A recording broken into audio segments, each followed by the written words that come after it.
அப்புறம் இந்த பாடம் வழியாக முதுகு தண்டில் இந்த அரச மரத்தடியில் பார்த்துருப்பீங்க.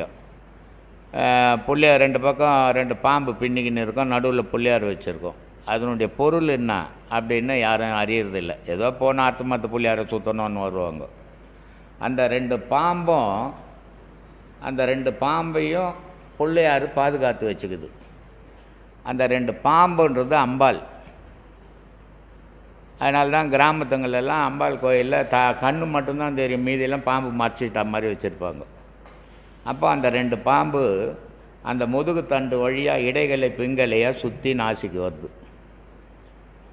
அதுக்கு நடுவில் ஒரு ஹோல்ஸ் இருக்குது. இந்த தாமரை தண்டு எடுத்து உடச்சி பார்த்திங்கன்னா அதுலேருந்து உள்ளேருந்து ஒரு நூல் வரும். அப்போ அதில் கேப் இருக்குது இல்லை, அதே மாதிரி கேப்பு நம்ம முதுகு தண்டில் இருக்குது. இந்த முதுகு தண்டு வழியாக காற்று ஏறுறதில்ல யாருக்குமே, ஏன்னா நினைப்பு அது மேலேயே இல்லையே. அதனால் அது